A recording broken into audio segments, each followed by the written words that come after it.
Hi കൂട്ടുകാരെ, പുതിയൊരു വീഡിയോയിലേക്ക് എല്ലാവർക്കും സ്വാഗതം. അങ്ങനെ അമ്പിളി ആകെ പൊട്ടിത്തെറിക്കുകയാണ് കേട്ടോ. അമ്പിളി ദയയുടെ മുഖത്ത് വെള്ളം ഒഴിക്കാൻ നോക്കുമ്പോഴേക്കും ചീരു തടയാണ്. എന്തിനാണ് എൻ്റെ ചേച്ചി ഇത് ചെയ്യുന്നത്? അത് ചെയ്യണ്ട, അവൾ ഉറങ്ങിക്കോട്ടെ, ഇത് ചെയ്തത് ഞാനാണ് എന്ന് പറയാൻ കേട്ടോ. അത് കേട്ടോടെ തന്നെ അമ്പിളി പറയാണ്, വെറുതെ നീ അവളെ പഴി പറയുന്നത് അവസാനിപ്പിക്കാൻ വേണ്ടി നീ വെറുതെ അവളുടെ ഒപ്പം നിൽക്കണ്ട. അവളാണ് ഇത് ചെയ്തത്, അവൾ ചെയ്യട്ടെ. അത് വേണ്ട ചേച്ചി, എന്താ ഇപ്പൊ വേണ്ടത്? ആ വേസ്റ്റ് ഞാനങ്ങ് എടുത്തു കളഞ്ഞാൽ പോട്ടെ. ഞാൻ എൻ്റെ ഭർത്താവും കഴിച്ച വേസ്റ്റ് അവളെങ്ങനെ കഴിയും? അവളെ തെറ്റി പറയാൻ പറ്റില്ലല്ലോ, അതുകൊണ്ട് ഞാൻ അതങ്ങ് എടുത്തു കളയാം. അത് കേൾക്കുന്ന അമ്പിളി പറയാൻ, എന്തിനതേ നീ അവൾ ചെയ്യുന്ന തെറ്റിങ്ങനെ എന്തിനാ ചിരു നീ അവൾ ചെയ്യുന്ന തെറ്റിങ്ങനെ ഏറ്റെടുക്കാൻ നിൽക്കുന്നത്? അത് കേട്ട ഉടനെ ചിരു പറയാം, അല്ല ചേച്ചി, അപ്പോൾ തൻ്റെ മുഖത്തോട്ട് വെള്ളം ഒഴിക്കോ, തൻ്റെ ചേച്ചി തന്നെ അടിക്കുമോ എന്ന പേടിയോട് കൂടിയിട്ടാണ് കേട്ടോ ദയ പുതപ്പിനുള്ളിലേക്ക് കിടക്കുന്നത്. അങ്ങനെ അമ്പിളി ചേച്ചി ഇങ്ങ് വന്നേ എന്ന് പറഞ്ഞിട്ട് തൻ്റെ ചേച്ചിയെ പിടിച്ചു വലിച്ച് ചിരു കിച്ചണിലോട്ട് കൊണ്ടുപോകണം കേട്ടോ. അങ്ങനെ ചിരു ചെല്ലുമ്പോൾ അനുപമയാണെങ്കിൽ അവിടെ ഭക്ഷണം പാചകം ചെയ്തുകൊണ്ടിരിക്കുന്നുണ്ട്. എന്നാൽ ഈ സമയം ആ വേസ്റ്റ് എടുത്തിട്ട് ഒരു ബക്കറ്റ് എടുത്ത് അതിലോട്ട് തള്ളുന്നുണ്ട് കേട്ടോ. പിന്നീട് ചീരു പുറത്തോട്ട് അങ്ങ് വേസ്റ്റ് എറിയുന്ന സമയത്ത് ചീരു അവിടെ ചെറുതായി ഒന്ന് തെന്നി വീഴാനിട്ട് അയ്യോ എന്ന് പറയുമ്പോഴേക്കും അമ്പിളിയും അനുപമയും ഓടി എത്താനിട്ട് അയ്യോ മോളെ എനിക്ക് എന്തെങ്കിലും പറ്റിയോ എന്നൊക്കെ പറഞ്ഞിട്ട് അമ്പിളി അനുപമയെ താങ്ങി പിടിക്കുമ്പോൾ മര്യാദക്ക് മാറി നിൽക്കുക, നിങ്ങൾ ഒരുത്തിയാണ് ഇത് കാണിച്ചത് എന്ന് വിനയൻ അങ്ങ് പറയട്ടോ. ഇത് കേൾക്കുന്നതിനോടുകൂടി അമ്പിളി ആകെ പതറിപ്പോവാണ്.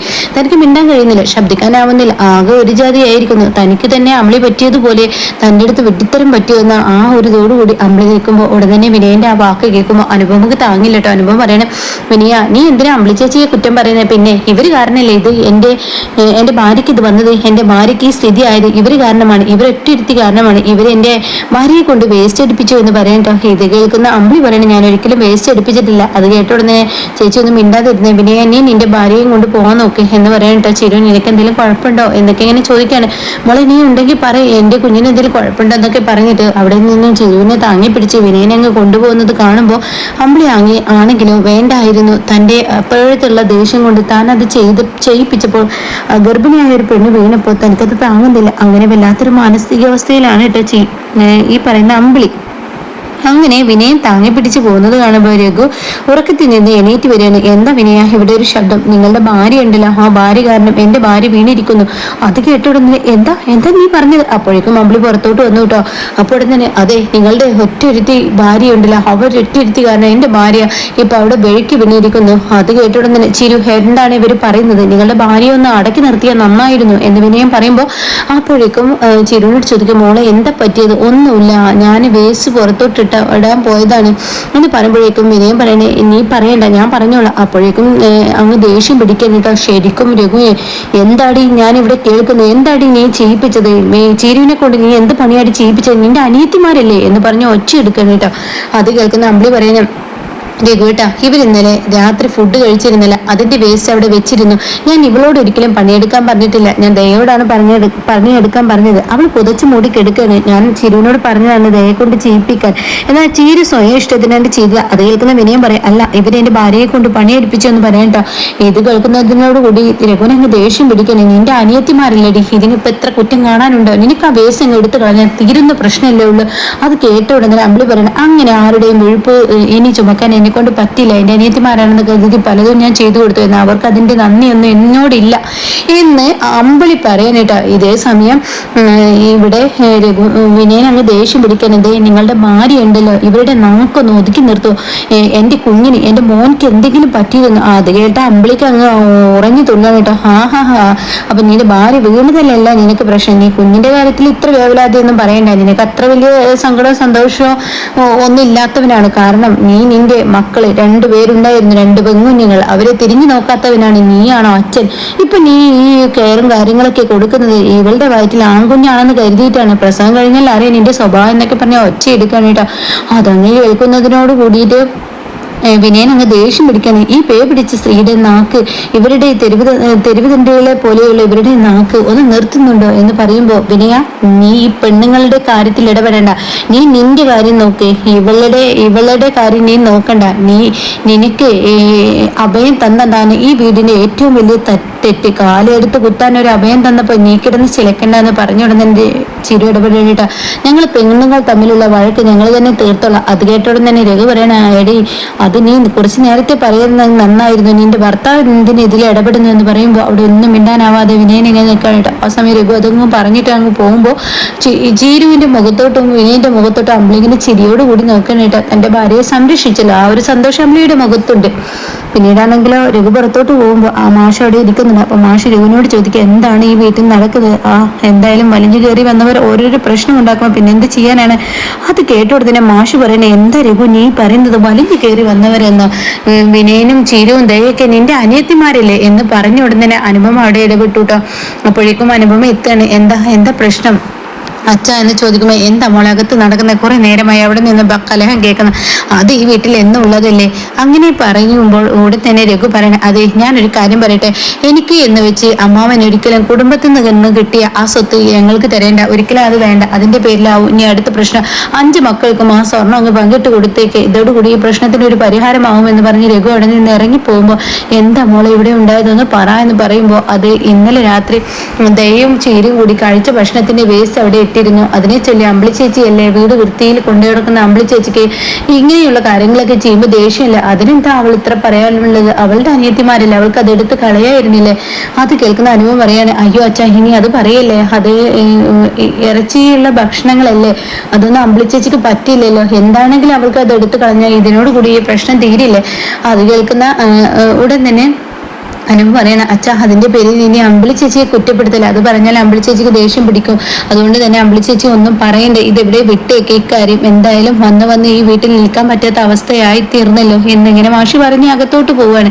അപ്പോൾ ഉടൻ തന്നെ മാഷി പറയുന്നുണ്ട്, ഇനിയിപ്പോ എല്ലാ മക്കളും പെട്ടെന്ന് ഇറങ്ങി പോവോ, എന്തായാലും ഞാൻ ചില തീരുമാനങ്ങളൊക്കെ എടുത്തിട്ടുണ്ട്, അത് എനിക്ക് അവരോടെല്ലാം തുറന്നു പറയണം, അതിനുശേഷം ആവാമെന്നും പറഞ്ഞിട്ട് മാഷി അകത്തോട്ട് കയറി പോകും. ഇല്ല അച്ഛാ അവരാരും പോവില്ല എന്ന് പറയുന്നുണ്ട് കേട്ടോ. പിന്നീട് ചീരുവിന്റെ അടുത്ത് ഇങ്ങനെ ഇരുന്നിട്ട് പിന്നെ മോളെ എനിക്ക് എന്തെങ്കിലും കുഴപ്പമുണ്ടോ നീ പറ, എന്തെങ്കിലും പ്രശ്നം ഉണ്ടെങ്കിൽ ഡോക്ടറെ കാണിക്കുക, അങ്ങനെ ഇങ്ങനെയെന്നൊക്കെ പറയും. കാലൊക്കെ ഒഴിഞ്ഞു കൊടുക്കുമ്പോൾ ചിരി പറയണേ, എനിക്ക് യാതൊരുവിധ പ്രശ്നമില്ല. അപ്പൊ ദയ അങ്ങോട്ടേക്ക് വരികയാണ്, ഞാനേ ഉറക്കത്തിൽ നിന്ന് എണീറ്റില്ല, അല്ലായിരുന്നു അമ്പിളി ചേച്ചിക്ക് കണക്കിന് കൊടുത്തിരുന്നു. അത് കേൾക്കുന്ന ചീരു, നീ എന്ത് കൊടുക്കുന്നാടി നീ പറയുന്നത്? നീ അമ്പിളി ചേച്ചിയെ കരണക്കുറ്റി നോക്കി അടിക്കോ? കരണക്കുറ്റി അടിക്കുന്ന അത്രയും നല്ല വാക്കുകൾ ഞാൻ കൊടുത്തിരുന്നു.